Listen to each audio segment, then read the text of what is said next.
नमो अरहन्ताणं नमो सिद्धाणं नमो आयरीयाणं नमो उवज्झायाणं नमो लोये सव्वसाहूणम्।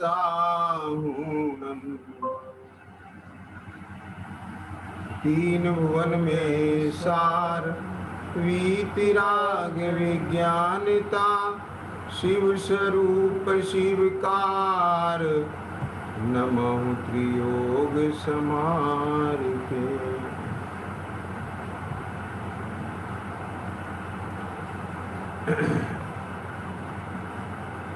शेराला जी के आधार से अपने स्वाध्याय का क्रम चल रहा है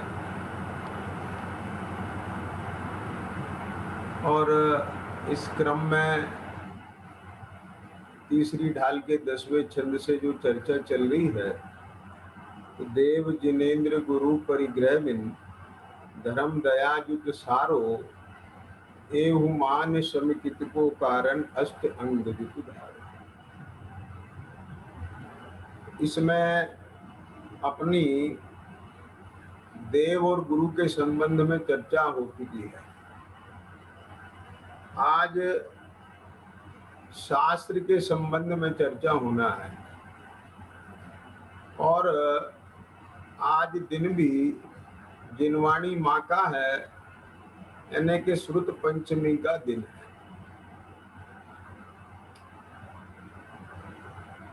सभी साधर्मी जन परिचित हैं कि ज्येष्ठ शुक्ला पंचमी को प्रथम श्रुत स्कंद की रचना हुई थी, है ना। मैं अब उस इतिहास को बता नहीं रहा हूँ, वो इतिहास तो सभी के ज्ञान में है कि धरसेनाचार्य उनको विकल्प हुआ कि भाई जो मुझे ज्ञान है और वो ज्ञान मेरे साथ ना चला जाए, वो लिपिबद्ध हो जाना चाहिए।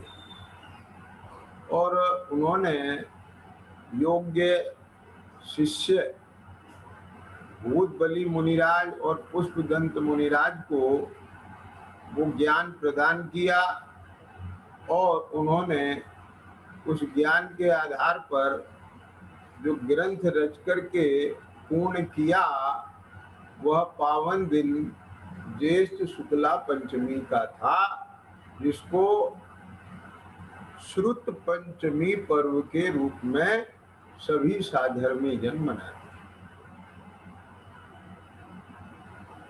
ध्यान देना, श्रुत पंचमी तो अपन सबने मनाई है।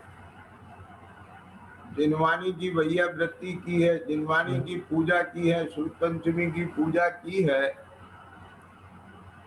अथवा श्रुत स्कंद विधान यह किया है, अथवा आचार्य दर्शन और पुष्पदंत भूतबली मुनिराज इन सब की पूजाएं की हैं।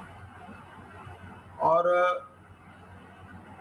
जिनवाणी की महिमा पर, श्रुत स्कंद की चर्चा पर हमने सवेरे से ही अनेक प्रकार से, है ना, सभी जानकारियां प्राप्त की हैं। और आज का पूरा दिन श्रुत की आराधना में, माने श्रुत की प्रभावना में अथवा श्रुत की भक्ति में जिसने भी जिस रूप में अपना उपयोग लगाया है, वो तो सब लगाया है। लेकिन अभी जो अपन चर्चा करने जा रहे हैं, वो चर्चा ये है कि धरसेनाचार्य ने ये जो विकल्प किया अथवा उनको जो विकल्प आया, और उन्होंने यत्न पूर्वक उस ज्ञान को अपने शिष्यों को दिया। उन योग्य शिष्यों ने उस ज्ञान को लिपिबद्ध किया और वह श्रुत की गंगा हमारे पास प्रवाहित होती हुई, यानी समझ लीजिए कि हमारे घर तक आ गई है। ख्याल में आ गया ना। तो अब जो ये श्रुत है, द्रव्य श्रुत, ये जो जिनवाणी माता है, ये हमें उपलब्ध हो गई। यानी जो आचार्य देव को ये विकल्प हुआ कि भारतवासियों को, आगे आने वाले जीवों को ये द्रव्य श्रुत का ज्ञान कैसे मिलेगा, जो कि मौखिक रूप से चला आ रहा है, अब वो तो विलुप्त हो जाएगा। और वो जो लिखी गई थी ताड़पत्र पर, तो आज ताड़पत्र वाली तो नहीं, लेकिन उसके आधार पर जो प्रतिलिपियां छपी हैं, तो वो ग्रंथ आज हमें उपलब्ध हैं। और वो ताड़पत्र पर भी जो ग्रंथ मिलते हैं, वे ओरिजिनल नहीं, उनकी पांडुलिपियां हैं। विनोद जी, आप समझे ना। अभी जो ताड़पत्र पे शास्त्र रखे हुए हैं ना, वहां पर दक्षिण में, वे वो जो ओरिजिनल ताड़पत्र जिस पर उन्होंने लिखा था मुनीश्वरों ने, वो नहीं है। क्या समझ में है? ये तो क्योंकि मेरे को बहुत विकल्प बना था, बहुत भावना बनी थी। जब कोनूर हिल की वंदना करके आए थे, मेरे को बहुत भाव हुआ था कि कहीं भी यदि आचार्य कुंदकुंद देव के ओरिजिनल हाथ से लिखी हुई प्रति मिले, तो बिल्कुल वो हूबहू उसी उनके ऑटोग्राफ में, उनके हाथ से लिखी हुई गाथाएं छपना चाहिए। और इस कार्य को मैं पूरी तन मन धन से, पूरा समर्पण भाव से करूं, ऐसा भाव बने। और मैंने इस पर बहुत माथापच्ची की, चारों तरफ इसके तरफ एक खोजबीन की। आखिर मुझे निराशा मिली और ये बात पता चली कि ताड़पत्र की जो लाइफ है वो अधिक से अधिक 400-500 साल की है। तो मतलब फिर ये जो ताड़पत्र पे से हमको जो मिला है, ये क्या है? यानी मैंने जो ओरिजिनल आचार्य देव के हाथ से लिखा हुआ ताड़पत्र था, तो समय रहते रहते उसकी कॉपी हो गई नए ताड़पत्र पर। समझ में आ गया? और फिर वो उस समय रहते रहते उस ताड़पत्र से फिर नया ताड़पत्र पे कॉपी हो गई। ख्याल में आ गया ना? और ये तब तक होता रहा जब तक कागज का उपयोग चालू नहीं हुआ। ख्याल में आ गया ना? और ऐसा नहीं है, माने एक ही शास्त्र की 4-4, 6-6 पांडुलिपियां बनती थी उस समय में। और इसमें ऐसा भी होता था जैन जी, जैसे राजा महाराजा होते थे ना, आजकल तो कोई भी अवसर होने पर दान राशि ऐसे देते हैं, लेकिन ऐसे होता था कि वो क्या करते थे कि इस उपलक्ष्य में इस ग्रंथ की 50 प्रतिलिपि बनवा करके हम दिनालयों में विराजमान कराएंगे। तो वो लिखने वाले होते थे। समझ में आया ना? और वो ताड़पत्र पर वो उसकी पांडु मतलब जैसे कॉपी कहते हैं ना, अभी भी आजकल तो फोटो स्टेट आ गई है। अब आप समझ गए ना? लेकिन फोटो स्टेट से पहले, क्योंकि जी आपने ध्यान दिया हो, आपके समय में शायद आ गई हो, मैंने देखा है वो हाथ से उसकी लिखता था। जैसे आपको मान लो यूनिवर्सिटी ने आपको कोई सर्टिफिकेट दिया साइन करके, तो वो दूसरा आदमी बिल्कुल उसका हूबहू लिखता था और फिर कोई गजेटेड ऑफिसर मिला करके उस पर अपना अटेस्ट कर देता है कि मैंने देख लिया है, इसमें कोई परिवर्तन नहीं किया। लेकिन वो हूबहू उसकी फोटोकॉपी नहीं होती थी, प्रतिलिपि, पांडुलिपि होती थी। समझ लो, आप समझ गए ना? तो ऐसे ही उन ग्रंथों की वो हाथ से ही लिखे जाते थे। और 10-10 प्रतियां बनवा करके जिनालयों में विराजमान करा दी, बोले 10 मेरी तरफ से, क्योंकि वो लिखने में समय भी लगता था और पारिश्रमिक भी लेते थे लिखने वाले, मेहनत का काम था। तो इस तरह से वो सारा द्रव्य सूत्र लिखते लिखते और वो तब तक उपलब्ध रहा। बहुत सारे, अब जैसे आचार्य कुंगुल ने 84 पाउल लिखे थे, तो उसमें से सभी थोड़ी उपलब्ध है, तो अब विलुप्त भी हो गए ग्रंथ, लेकिन ये मूल ग्रंथ ख्याल में आया, जिसकी रचना षटखंडागम जी के रूप में समझ में आया ना, ये हुई, वो अपने को पूरा मिल गया प्रथम श्रुति से। ठीक है क्या नहीं? तो अब इसमें भैया ध्यान देना, देखो इसके बारे में क्या स्वरूप जानते हैं कि कितने ही जीव, तो 223 नंबर के पेज पर, कितने ही जीव तो यह केवली भगवान की वाणी है, इसलिए केवली के पूज्य बने के कारण यह भी पूज्य है, ऐसा जानकर भक्ति करते हैं। आप बात समझे ना, जिनवानी माँ की शास्त्र की भक्ति करते हैं, एक क्या समझ के करते हैं, ये हमारे शास्त्र हैं, ये भगवान की वाणी है, बचपन से यही सब सुनते आए हैं ना, तो उसके आधार पर वो उनके प्रति बहुत आस्था होती है। कुछ ऐसी भी परीक्षा करते हैं जब पढ़ते हैं उसे, कि बोले इनमें विरागता, दया, क्षमा, शील, संतोष, परोपकार, अहिंसा, है ना, सत्य, ख्याल में आ गया ना, ये सब बहुत अच्छी बातें लिखी है,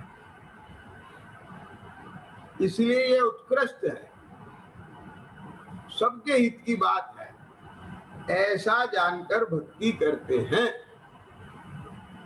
सो ऐसा कथन तो अन्य शास्त्र, वेदांत आदि में भी पाया जाता है।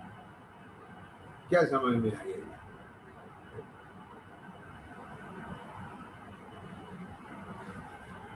मतलब अगर आप उन ग्रंथों को पढ़ें तो उनमें भी आपको अच्छी अच्छी बातें मिल जाएंगी।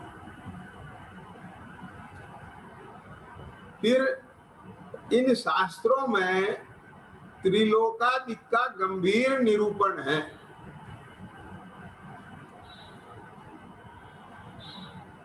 अब अगर आप जो है षटखंडागम, फिर धवल, महाधवल, जय धवल, अब ये टीकाएं और ये सब मान लो आप देखें, पढ़ें, तो कैसा कैसा सूक्ष्म निरूपण किया है, आप समझे ना। तो इसे देखकर, पढ़कर, जानकर बहुत महिमा आएगी कि देखो हमारे आचार्य कितने ज्ञानी थे, विद्वान थे, उन्होंने कितना इसमें उत्कृष्ट वर्णन किया है, सूक्ष्मता से निरूपण किया है, वर्णन किया है, आप समझिए ना, ये सब चीजें। तो ऐसे भक्ति करते हैं, परंतु यहाँ अनुमानादि का तो प्रवेश है नहीं, इसलिए सत्य सत्य का निर्णय करके कैसे महिमा जाने, इसलिए इस प्रकार सच्ची परीक्षा नहीं होती। मतलब क्या है, ये जो त्रिलोकादि का वर्णन किया है, आपने जाना है, पढ़ा है, वो सब आज्ञा से प्रमाण है, आप उसकी परीक्षा नहीं कर सकते। विनोद जी क्या है, आप समझे ना, अनुमान आदि से, मतलब ये जो तत्व है, क्या कहा, इसका आप निर्णय कर सकते हो। ख्याल में आ गया?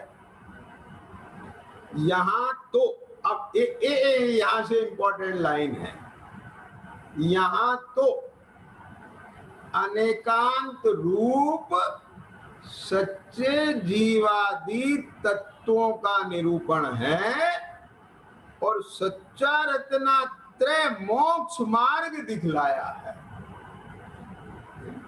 कि मोक्ष मार्ग कैसा है कि वो रत्नात्रय रूप है, सम्यक रत्नात्रय रूप है, ये दिखलाया है। इसी से जैन शास्त्रों की उत्कृष्टता है। अब ध्यान से सुनना देना भाई। आज श्रुत का दिन है, जिनवाणी माँ का दिन है, जिन शास्त्रों का दिन है, लेकिन उन जैन शास्त्रों की महिमा, उत्कृष्टता किससे, इस पॉइंट पे आज अपन चर्चा करें। आप पॉइंट समझे ना क्या बोला? तो ये जो पंडित जी की जो ये लाइन है, इसको आधार बना के आज चर्चा करेंगे। ये क्या? कि अनेकांत रूप सच्चे जीवादि तत्वों का निरूपण है। देखो, जीवादि तत्वों की बात समझना, जीव की बात जो शुद्ध न्याय का विषय है, उस अभेद स्वरूप की बात, ये चर्चाएं तो अन्य दर्शनों में भी मिल जाएंगी। अध्यात्म की क्या कहा, एकदम शुद्ध जीव की बात, कुछ नहीं है उसमें मिलावट। और जब तक द्वैत है, भेद है, तब तक दुख है, ये है। और जहां बस अभेद है, एको ब्रह्म, अद्वैत ब्रह्म, बस वही, तो क्या गजब की बात है। समझ में आ गया? तो वहां भी अगर किसी को इस चीज का ज्ञान और भान नहीं है, पहचान नहीं है, तो वो भी वहां पर जो निरूपण किया है आत्मा का, ज्ञान स्वरूप अभेद आत्मा का, उस वर्णन को सुन के पढ़ के उसकी भक्ति आ जाएगी उसे। बात को पॉइंट को समझना जरा। मैंने कई लोगों को सुना है, कहीं भी जरा आत्मा की बातें हो जाए, लेख में लिखी मिल जाए, आत्मा अजर है, अमर है, अविनाशी है, ख्याल में आ गया कि नहीं आया है? तो शांत स्वरूप है, निराकुल स्वरूप है ना? ऐसी चर्चाएं पढ़े उस लेख में। देखो ये तो अपने धर्म की बात है, एकदम खुश हो गए। ख्याल में आ गया? यदि कोई संत महात्मा इस तरह की अध्यात्म की बात बताए, ये तो देखो आत्मा की बातें कर रहे हैं। बात समझ में आ गया ना? तो ये सारी चीज क्यों उत्पन्न हुई? क्योंकि इसने भी इस बात को पहचान करके शास्त्र, जैन शास्त्रों की अभ्यास पूजा नहीं की। ये कौन सी बात को पहचान कर? सच्ची परीक्षा करके, किस रूप में परीक्षा करके? कि यहाँ तो विपिन जी मिल गई लाइन, यहाँ तो अनेकांत रूप सच्चे जीवादि तत्वों का निरूपण है और सच्चा रत्नात्रय रूप मोक्ष मार्ग दिखलाया है। उसी से जैन शास्त्रों की उत्कृष्टता है। बस ये हमारा प्रयोजन की चीज है। बच्चे, बात समझ में आ गया ना? ये मत करके ये चीज निकली है जिससे विशेषता है। आप डिफरेंस बांट सकते हैं। ध्यान देना जरा भी बात। सबसे पहले है? एक प्रथम श्रुत स्कंद की रचना हुई और वो शुभ दिन था जो शुक्ला पंचमी का, जिसे अपन शुक्ल पंचमी पर्व के रूप में मनाते हैं। धरसेनाचार्य से वो उद्गम हुआ उसका, ठीक। और एक है द्वितीय श्रुत स्कंद, चिद्रूप। वो द्वितीय श्रुत स्कंद के प्रणेता कौन कहलाते हैं कि आचार्य कुंदकुंददेव, जिन्होंने समय सार आदि पंच परमागम की और 84 पाउड लिखे, ठीक है। अब सुनो ध्यान से, उनके द्वारा रचे गए शास्त्र परमागम कहलाते हैं। पंच परमागम बोलते हैं ना। और एक प्रथम श्रुत स्कंद आगम कहलाता है। क्या कहा, आगे समझ में क्या नहीं आई? और ध्यान देना विनोद जी, जरा आप देखना जरा, 144वीं गाथा, उसकी टीका का प्रारंभ कैसे किया? प्रथम श्रुत ज्ञान के अवलंबन से। और पंडित जयचंद जी साहब ने भावार्थ में आगम लिखा है, आगम से आत्मा का स्वरूप जानकर। क्या बोले, समझ में आ रहा है कि नहीं आ रहा है? जरा बारीक बात है समझने की। मतलब क्या है? मतलब ये है कि निकालना तो अध्यात्म है,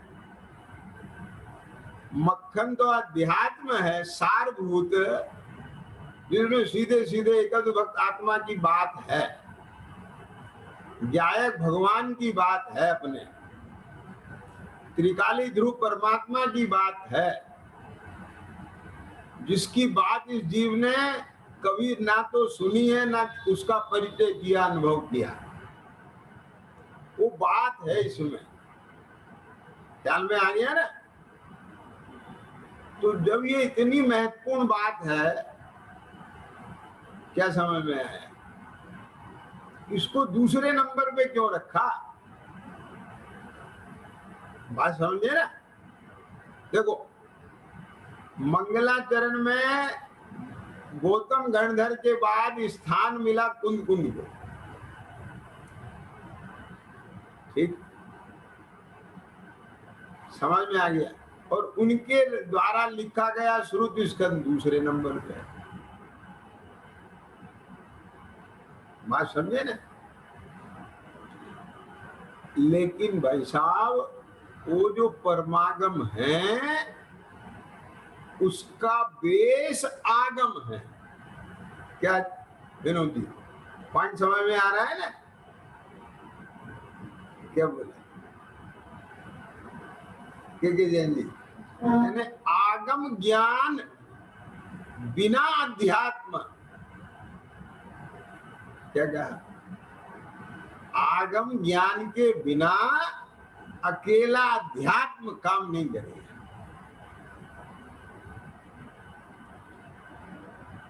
आध्यात्मिक, मैंने बोला ना, अध्यात्म की चर्चाएं तो आपको अन्य दर्शनों में भी मिलती हैं, अन्य भी कहते हुए दिखाई देते हैं, खूब आत्मा की ऐसी बात करते हुए दिखाई देते हैं। लेकिन वो सब एकांत है, मिथ्या एकांत है। जबकि शुद्ध निश्चय न्याय की चर्चा जहां की जाती है, अपने समय सार में शुद्ध न्याय की चर्चा की जाती है, तो वो भी तो एकांत है ना, सम्यक एकांत है ना, एक ही को मुख्य करके चर्चा की है ना। लेकिन वहां पूरी अनेकांत आत्मक वस्तु को जानने के बाद उसमें से एक नए को मुख्य करके प्रयोजन साधा है। बात पकड़ में आए कि नहीं है? ये विशेषता है जैन दर्शन की, जिसको पंडित टोडरमल जी ने इस लाइन में गर्वित कर दिया हमारे। देखो क्या लिखा है, आप फिर पढ़ता हूं मैं अब आपको। यहां तो अनेकांत रूप, ख्याल में आ गया ना? अनेकांत रूप कहते ही क्या आ गया? द्रव्य गुण पर्याय सहित वस्तु, माने गुण पर्याय सहित द्रव्य, उत्पाद व ध्रुव युक्तम सत, सत द्रव्य लक्षणम। ये सब चर्चा कहाँ की है? ये आगम में की है कि नहीं की है? क्यों? पॉइंट समझ में आ रहा है कि नहीं आ रहा है? ख्याल में आया है ना? देखो मेरे पास में अभी षटखंडागम जी ग्रंथ है। अब इसमें आरंभ में ये बहुत विवेचन है, तो लेकिन इसमें मैं आपको बताऊंगा। इसमें सब निक्षेप ने और ये सब की चर्चा इसमें पूरा खोला है। सामान्य विशेष धर्मात्मक वस्तु है, ये सब पूरा खोला है। तो इसमें देखो क्या कहते हैं, आगम में द्रव्य का लक्षण दो प्रकार से बताया है। बात समझ में आया ना? एक गुण पर्यायवद द्रव्यम, जिसमें गुण और पर्याय पाए जाएं उसे द्रव्य कहते हैं, और दूसरा उत्पाद व द्रव्य युक्तम सत, सद द्रव्य लक्षण, जो उत्पत्ति विनाश और स्थिति स्वभाव वाला होता है वह सत है, और सत ही द्रव्य का लक्षण है। ख्याल में आ गया कि नहीं आया? यानी ये हो गया अनेकांत। क्या बोला? उसमें अनंत धर्मात्मक वस्तु को पूरी को लिया है, और उसके एक धर्म को मुख्य करके बाकी को गौण करके जो निरूपण किया जाए उसको कहते हैं एकांत सम्यक। ख्याल में आ गया? और जो अनेकांत का ज्ञान है वो है उसका अनेकांत सम्यक। क्या कहते? किसका? बात समझे ना? ज्ञानी का। विनोद जी, क्या पॉइंट पकड़ में आया ना? अब एक बात सुनना ध्यान से, यदि अनेकांत धर्मात्मक वस्तु उसका आपको ज्ञान नहीं है, तो उसके एक अंश का ज्ञान, एक धर्म का ज्ञान, वो एक सम्यक एकांत होगा कि मिथ्या एकांत होगा? विपिन जी समझ में आ गया कि नहीं आया? क्या कहा? तो इसलिए देखो यहाँ पर अनेकांत रूप सच्चे जीवादि तत्वों की बात, ये शब्द क्या बोल रहा है? है ग्रंथ पास में, देखो कहो अनेकांत रूप। क्या? जब तक अनेकांत की सिद्धि नहीं होगी, अनंत धर्मात्मक जो वस्तु है, जो प्रमाण का विषय है, वो सम्यक नहीं होगा, वो तेरे ज्ञान में नहीं होगा। क्या क्या? जिसका उल्लेख आगम में किया है, तो फिर उसमें से परमागम कैसे निकालेगा? क्या क्या? विनोद जी समझ में आया ना? यानी परमागम भी उसी का ही रूप सम्यक और कार्यकारी है, जिसको आगम का आधार है। अब ये जिसके ख्याल में नहीं है, उसे तो सर्वत्र कोई भी बात ऐसी आ जाए, दया दान शीलादि की आ जाए, क्या दया धर्म की आ जाए, आत्मा परमात्मा शब्द आ जाए, आत्मा कटता नहीं जलता नहीं, अनादि अनंत है, ज्ञान स्वरूप है, चैतन्य स्वरूप है, ऐसे ऐसे विशेषणों का प्रयोग हो जाए, क्यों? तो ऐसा लगता है ये तो अपनी बात, अपनी बात, अपनी बात, अध्यात्म की बात, आत्मा की बात। मेरा मतलब समझ में आया कि नहीं है? तो इसे ये पहचान नहीं है। क्या बोला शरद? पकड़ में आ रही बात? देखो क्या कहते हैं, उसे नहीं पहचानते, और ये पहचान हो जाए तो मिथ्या दृष्टि रहता नहीं। क्या कहा? तो इसका मतलब क्या हुआ? यदि तुम्हें सम्यक दृष्टि होना है तो ये पहचान करो। इसको आप मुख्य फोकस में लाओ बात को, कि ये है प्राण जैन शास्त्र का, जिनागम का। ये क्या? कि पहले हमें द्रव्य गुण पर्याय का ज्ञान हो। समझ में आया? उत्पाद व द्रव्य लक्षण सत और सत द्रव्य लक्षण। अब ध्यान से सुनना जरा बात। देखो, आचार्य कुंद स्वामी ने प्रवचन सार जी में और पंचाशी गाय ग्रंथ में सब वर्णन किया है।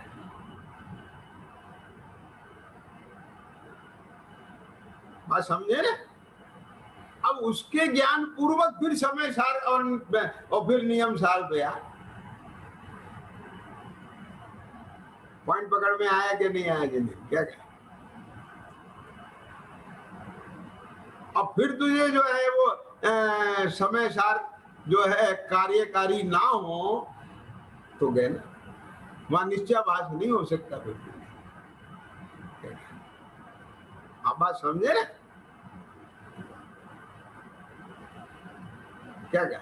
और पंडित जयचंद जी साहब ने भी अनेक जगह इस बात ये शैली का प्रयोग किया है। स्यादवाद की शरण लेकर शुद्ध ने का आलम्बन लेना चाहिए। क्या क्या? राजेश पढ़ा है ना? क्यों विनोद जी? क्या क्या क्या क्या क्या लिखा है आप समझिए? स्यादवाद का की शरण लेकर शुद्ध ने का आलम्बन लेना, उसका मतलब यही है।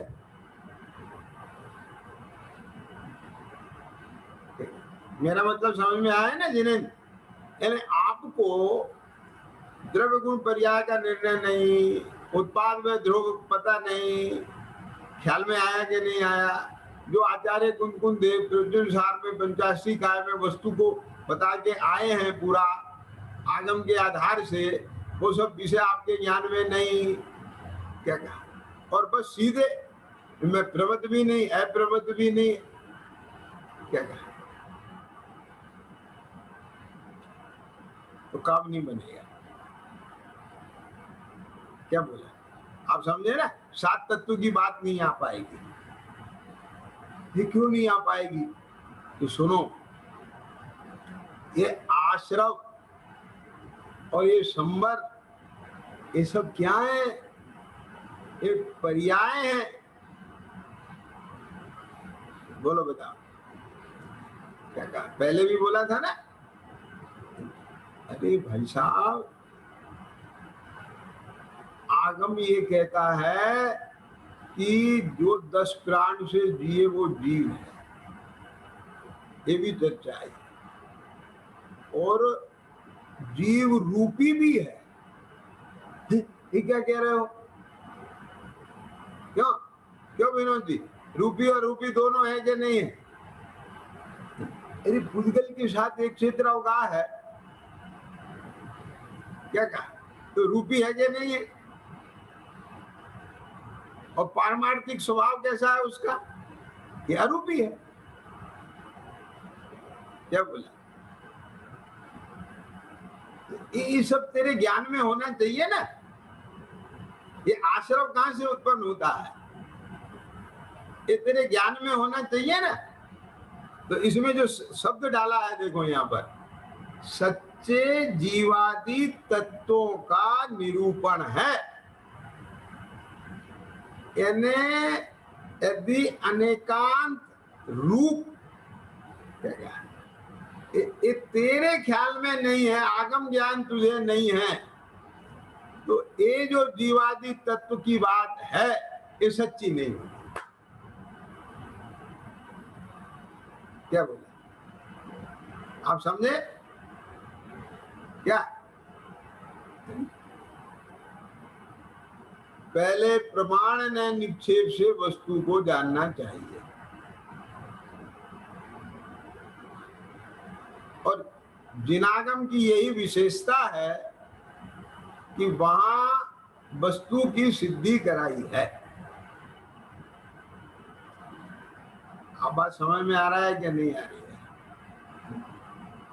तो भैया ये जो सच्चा रत्नात्रय रूप मोक्ष मार्ग है ना, ये भी तभी सच्चा बनेगा जब इसके ज्ञान में सामान्य विशेषात्मक वस्तु होगी। क्या बोला? आई बात समझ में कि नहीं? बोलो। देखो 14वीं गाथा में, समय सार जी की 14वीं गाथा में आचार्य देव ने क्या कहा कि यदि अवस्था के समीप जाके देखते हैं तो बद स्पष्ट आदि भाव हैं, किंतु स्वभाव के समीप जाके देखते हैं तो नहीं है। तब ये क्या क्या हो गया? तो फिर ये क्यों दर्शाया? ध्यान से सुनना जरा, मार्मिक बात है ये। एक तो इसमें ये भी ध्यान रखा गया है कि अगर किसी का वो बेस थोड़ा कमजोर है तो भी यहां से सपोर्ट दी है समय साहब। क्या? कौन सा बेस? आगम वाला। आगे समझ में कि नहीं आगे? माने आचार्य कुनकुन देव ने तो सीधा लिख दिया। ये क्या लिख दिया? अबध स्पष्ट अनन्य विशेष। ख्याल में आ गया ना? ऐसे आत्मा को की अनुभूति शुद्ध नहीं की अनुभूति है। बात समझ में आया ना? लेकिन अमरचंद्र स्वामी ने उसमें क्या कहा? तो भूतार्थ अभूतार्थ दोनों को लिया। अब मतलब क्या हुआ इसमें से? कि मतलब ये हुआ कि दोनों हैं। क्या कहा? बोलो। लेकिन तुझे जहां का आश्रय लेकर के बैठना है उस वो स्वरूप अबध स्पष्ट है। ख्याल में है? क्योंकि नर नारद विशेष है। ख्याल में आ गया कि नहीं? यदि झाड़ी घड़ा ढक्कन के समीप जाके देखोगे तो भेद है। ये झाड़ी है, ये ढक्कन है, ये घड़ा है, ये मटका है, मटकी है, सुराई है। ख्याल में आ गया ना? लेकिन एक मिट्टी से देखोगे तो सर्वत्र मिट्टी है। तो मिट्टी सामान्य देखते हैं, कोई विकल्प नहीं होता है। मेरा मतलब समझ में आया कि नहीं? क्यों? और नहीं तो झगड़े होते हैं। जैसे छोटे बच्चे झगड़ते हैं। ये क्या झगड़ते हैं छोटे बच्चे? कि उनको जो है दिवाली पे खिलौने मिलते हैं, काहे के? शक्कर के। किसी को चरखा, किसी को घड़ी, किसी का गुलाबी रंग, किसी का हरा रंग, किसी का पीला रंग। अब वे लड़ते हैं, माँ मुझे तो गुलाबी चाहिए, मुझे तो पीला चाहिए, मुझे सफेद चाहिए, मुझे चरखा चाहिए, मुझे घड़ी चाहिए। ख्याल में आ गया। अब वो किसी दूसरे का हाथ लग के गिर जाए, टूट जाए, तो रोता है, इसने मेरा चरखा तोड़ दिया, इसने मेरी घड़ी तोड़ दी। बात समझ में आया कि नहीं आया? क्योंकि वे उसको वो विशेष से ही देख रहे हैं और माँ को कोई फर्क नहीं पड़ रहा है। तो बोली कोई बात नहीं बेटा, टूट गया, ला मुझे दे, दूसरा ले ले। ये टूटा हुआ भी वही काम करेगा और साबुत भी वही काम करेगा। बात समझ में आया कि नहीं आया? क्या कहा? क्योंकि चाहे चरखा हो, चाहे घड़ी हो, चाहे पीला हो, चाहे वो तो सब दूध ही मीठा करने वाले हैं, मुंह मीठा करने वाले हैं। तो सर्वत्र शक्कर ही का ही वो परिणाम है, परिणमन है। मेरा मतलब समझ में आया ना? लेकिन उन बालकों को ये बात समझ में नहीं आती। तो ऐसे ही इस अज्ञानी बालक को ये जो भूतार्थ से अभूतार्थ से जो निरूपण किए हैं, इनका ज्ञान न होने के कारण से समझ में आया कि नहीं आया? तो जो ये व्यवहारिक भेद हैं, इनकी पकड़ होने के कारण एकांत, तो उसी में देखने में लगा रहता है। ख्याल में आया कि नहीं आया? तो इसलिए उसके प्रयोजन की सिद्धि नहीं होती।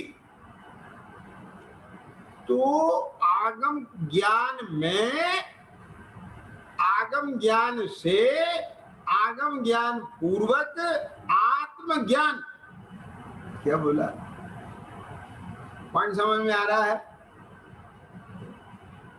आगम ज्ञान बिना आत्मा को कैसे जानेगा? और आत्मा को नहीं जानेगा तो आगम ज्ञान से क्या कार्य करेगा? बात पकड़ में आया क्या नहीं आया? देखो ये समय सारजी में लिया है ना, करता क्रम दिखा, प्रमाण ने निक्षेप ये सब अस्त हो जाते हैं, कहाँ चले जाते हैं पता ही नहीं चलता। क्यों? तो अनुभव के काल में, स्वानुभूति के काल में, सम्यक दर्शन सम्यक ज्ञान के काल में, क्यों, जब 144वीं गाथा का विषय कि प्रथम श्रुत ज्ञान के अवलंबन से ज्ञान स्वरूप आत्मा को जानकर अब उसकी प्रकट प्रसिद्धि के लिए, ख्याल में आया क्या नहीं आया? तो जाना किस लिए था? कि प्रसिद्धि के लिए। कहाँ प्रसिद्ध करना है उसे? कि अपनी श्रद्धा ज्ञान चारित्र में। बात पकड़ में आया कि नहीं आया? क्यों? तो वो कैसे उसको प्रसिद्ध करें, ये प्रयोजन है। लेकिन उसे जनाने वाला कौन है? बात समझ में आया ना? तो ये आज का जो दिन है, शुद्ध पंचमी का दिन, जहाँ की प्रथम श्रुति स्कंद की रचना हुई है, क्या कहा? इसकी महिमा, इसका की उपयोगिता, ये सब इस बात से जानना चाहिए कि आचार्य ने इसमें अनेकांत धर्मात्मक वस्तु की सिद्धि की, इसलिए ये ज्ञान भी कार्यकारी है। आई बात समझ में कि नहीं आ गया? तो अब देखो, तो आज के दिन का नाम भी देखो क्या है, श्रुत पंचमी। और महीना कौन सा है? ज्येष्ठ। ख्याल में आ गया ना? पक्ष कौन सा है? शुक्ल। और तिथि कौन सी है? पंचमी। माने क्या गजब का इत्तेफाक है। जेठ माने सबसे बड़ा। समझ में आ गया ना? जेठ ताऊ जी होते हैं। क्या कहा? समझ में आ रहा है कि नहीं आ रहा है? मामा छोटा हो सकता है और कहीं कहीं नाना भी छोटा हो सकता है। ताऊ कभी छोटा नहीं होगा पिताजी से। क्या बोले? उसका नाम ही जेठ रखा है।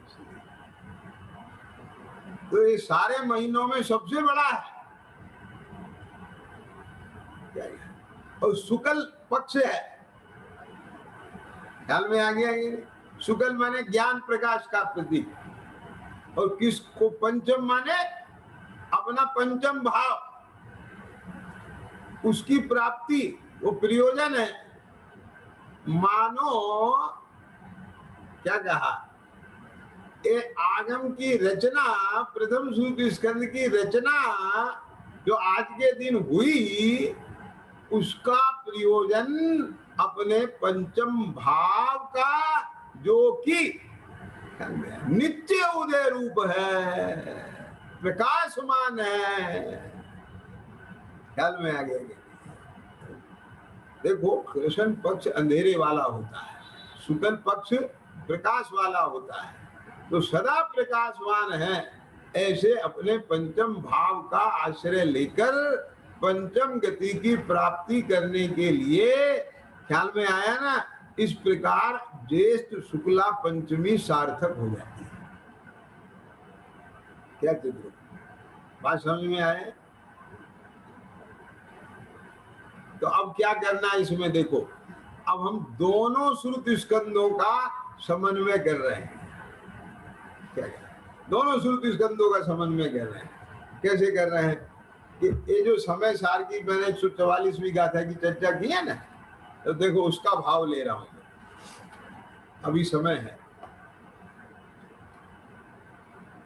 तो इसमें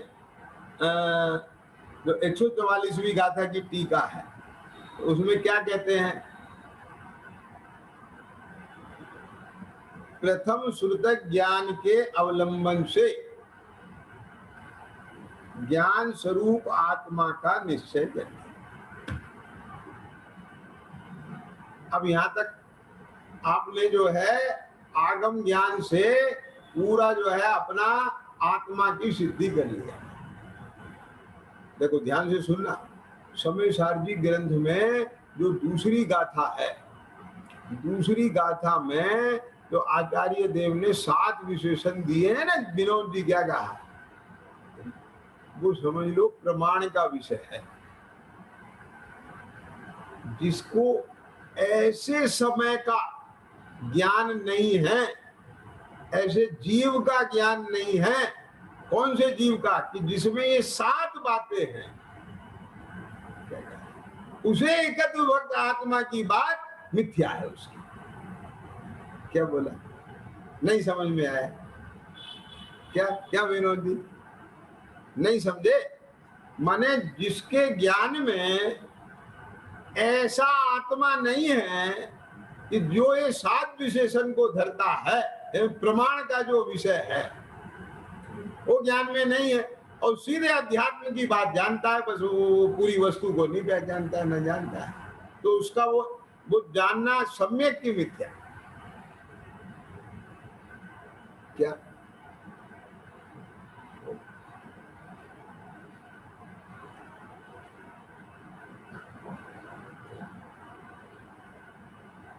तो बस मैं तो शुद्ध हूं,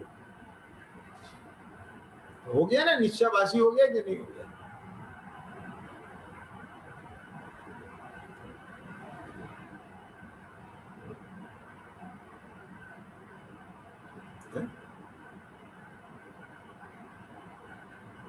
इसलिए कुंकुंद आचार्य ने भले ही प्रवचन सार जी में 85 में सारा विवेचन किया है विस्तार से, फिर भी समय सार की दूसरी गाथा में स्व समय और पर समय के रूप में वो प्रमाण का विषय दे दिया। क्या कहना? कि इससे इस बात की सिद्धि हो जाती है कि ये अनेकांतमय मोहर लग गई उसमें, श्याद मुद्रा से अंकित। एक 5वीं गाथा में टीका में लिया है। अब बात समझे ना क्या कहना चाह रहा हूं मैं? भैया, ये जिन श्रुत को जानने के लिए, जिन श्रुत को पढ़ने के लिए जिन श्रुत का मर्म निकालने के लिए, ख्याल में आया ना, अपने को अनेकांत और स्यादवाद को जानना बहुत जरूरी है। अब देखो, अब फिर क्या करा है आपने कि श्रुत ज्ञान के अवलंबन से ज्ञान स्वरूप आत्मा का निश्चय हो गया, जान लिया आपने कि ऐसा ऐसा आत्मा है। कि कैसा है कि आत्मा एक पदार्थ है, उसमें ज्ञान आदि गुण है, उनकी पर्याय हैं, कुछ धर्म उसके स्वाभाविक है, कुछ जो है पर के निमित्त से होने वाले हैं, ऐसा सब जान लिया। अब उसमें से क्या करना है, फिर आत्मा की प्रकट प्रसिद्धि करना है, माने जो उसका सारभूत आत्मा है, ख्याल में आया, वो भी आपने एक विभक्त आत्मा को जान लिया उसमें से। अब उसका अनुभव करना है आपको। तो अनुभव करने के लिए क्या है कि पर प्रसिद्धि की, पर पदार्थ की प्रसिद्धि की कारणभूत जो इंद्रियों द्वारा और मन के द्वारा प्रवर्तमान बुद्धियां, उन सबको मर्यादा में लाकर जिसने मति ज्ञान तत्व को आत्म सन्मुख किया है, ऐसा तथा जो नाना प्रकार के नए पक्षों के आलंबन से होने वाले अनेक विकल्पों के द्वारा आकुलता उत्पन्न करने वाली श्रुत ज्ञान की बुद्धियों को भी मर्यादा में लाकर श्रुत ज्ञान तत्व को भी आत्म सन्मुख करता हुआ अत्यंत विकल्प रहित होकर, क्या मतलब है कि अभी तक जो प्रमाण का विषय जाना था, आत्मा को समझा था, है ना, ये सब जो सविकल्प ज्ञान में जो चला था, तो वहां उसका वेदन नहीं समझ में आ गया। लेकिन अब उसके वेदन के लिए, अनुभूति के लिए तो क्या कर रहे हैं, मति ज्ञान श्रुत ज्ञान दोनों को आत्म तत्व के सन्मुख कर रहे हैं।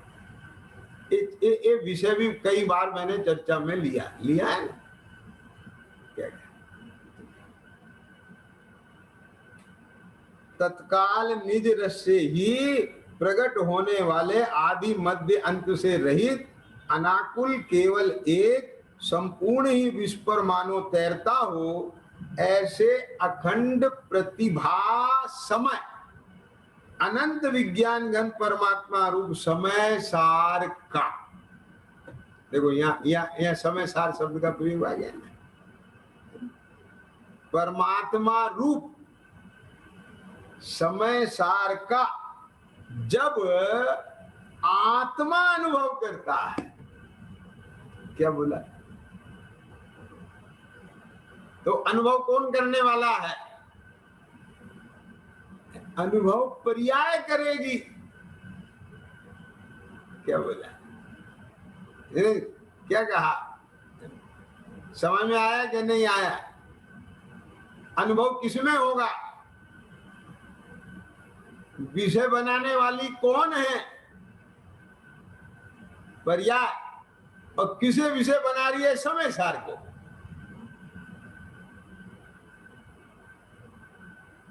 क्या कहा राजेश, बात समझ में आया ना।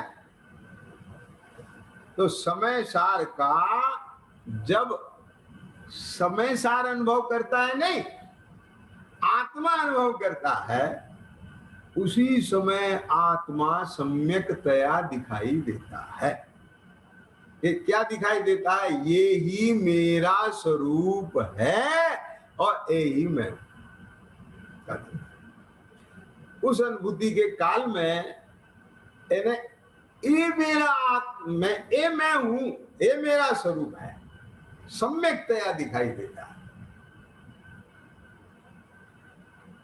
और ज्ञात होता है। क्या बोला, समझ में आया ना। इसलिए समय सार ही सम्यक दर्शन और समय सार ही सम्यक ज्ञान है। हो गया काम। समझ में आया कि नहीं आया? तो प्रथम सूत्र स्कंद से चल के दूसरे सूत्र की स्कंद में आकर के अपना काम कर लो बस।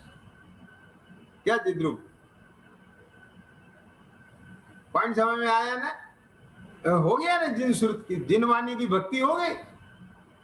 आचार्य दर्शन को विकल्प आया, आचार्य कुंदकुंद को विकल्प आया, उन्होंने प्रथम श्रुति स्कंद की रचना की है और उसके आधार पर आचार्य कुंदकुंद देव ने दूसरे द्वितीय श्रुति स्कंद की परमागम की रचना की है, अध्यात्म की बात कही है, एकद भक्तात्मा की बात कही है। ये सब किसके लिए? क्या? अरे मूल में तो प्रयोजन साधना है ना अपना। इसमें ये नहीं लेना ये हमारे प्रथम श्रुति स्कंद वाले, हमारे दूसरे वाले, हमारे कुंद, हमारे दर्शन, भूतबली, पुष्पदन, ये नहीं लेना। ये सब हमारे हैं, ये सब एक ही चीज है, एक ही बात है। आ रही है बात समझ में कि नहीं आ गई? ये तो लोगों का ज्ञान है जो उसमें भी विभाजन की बात करते हैं। क्या क्या? और यदि ऐसा आग्रह ना हो क्यों, तो जो 2000 साल से चला आ रहा मंगलाचरण है उसके साथ छेड़छाड़ क्यों करी जाए? क्या? तो इसका मतलब किसी आग्रह से किया जा रहा है ना? क्या क्या? सब हमारे हैं। क्या क्या? सब आचार्य एक है, सारा श्रुतज्ञ एक है। ख्याल में आ गया क्या नहीं आ गया? और सब हमारे लिए पूजनीय है, उपास्य है। ख्याल में आया कि नहीं आया? बोलो। अपना प्रयोजन साधने के लिए। अब 144वीं गाथा की जो ये टीका पड़ी है ना के जैन जी, इसमें सार आ गया कि आपको प्रयोजन साधने के लिए राजेश अपने को द्रव्य गुण पर्याय से जानना,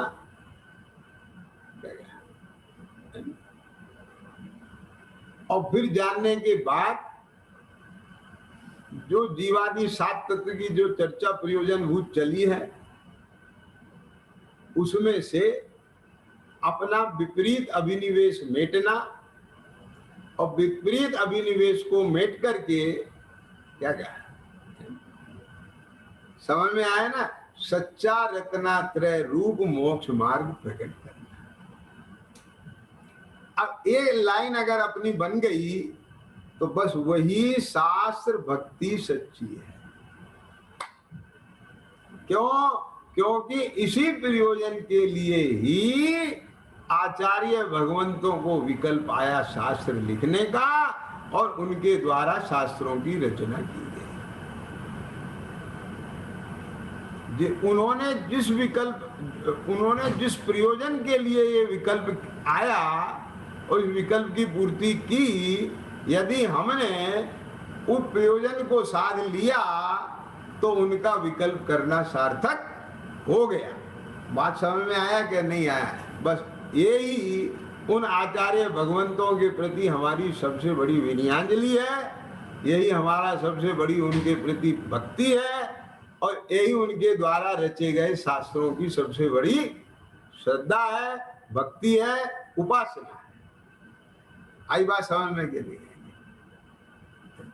तो इसलिए यहाँ पर जो देवशास्त्र गुरु की बात चल रही है अपने, कि देव जिनेन्द्र गुरु परिग्रह बिन धर्म दया जुत सारो, एहु मान समकित को कारण अष्ट अंगजुत धारो। ऐसे देवशास्त्र गुरु उनके स्वरूप को जानते हुए उनके निमित्त से ये जीवादि 7 तत्व को पहचानना, जानना, उसकी श्रद्धा करना, निर्णय करना। ख्याल में आ गया ना? और देखो यहाँ भी वही बात आ गई ना, अनेकांत रूप सच्चे जीवादि तत्वों का निरूपण है और सच्चा रत्नात्रय रूप मोक्ष मार्ग दिखलाया है। इसी से जैन शास्त्रों की उत्कृष्टता है। आगे समझ में कि नहीं आ गई?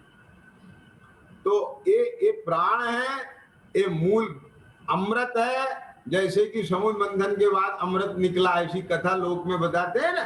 तो ऐसे अगर हम पूरे दिनागम को परमागम को मथें, उसमें से जो मक्खन निकलेगा, अमृत निकलेगा, वो एक लाइन में आ गया। कौन सा? यहाँ जो अनेकांत रूप जीवादि तत्वों का निरूपण है, वो सच्चा रत्नात्रय रूप मोक्ष मार्ग है, उसका वर्णन है, उसका स्वरूप दिखाया गया है, उसी से जैन शास्त्रों की उत्कृष्टता है। उसे पहचानना, खाली पहचानना नहीं, जानकर पहचान कर अनेकांत रूप सच्चे जीवादि तत्वों का सम्यक प्रकार से निर्णय करके अपने जीवन में सच्चा रत्नात्रय रूप मोक्ष मार्ग प्रकट करना और उस मोक्ष मार्ग पर बढ़ते हुए एक दिन मुक्ति को प्राप्त कर लेना, बस यही जीव का परम हित है। ख्याल में आ गया क्या? नहीं आ गया? आत्म को हित है सुख सो सुख, आकुलता भी कहिए आकुलता शिव माही नेता ते शिव मग लागियो। ओम नमः सिद्धेभ्य। श्रुत पंचमी महापर्व की जय। आचार्य दर्शन भूत बलि पुष्पदंत मुनिराज की जय। सठखंडागम ग्रंथ की जय। सहजानंदी शुद्ध स्वरूपी अविनाशी में आत्म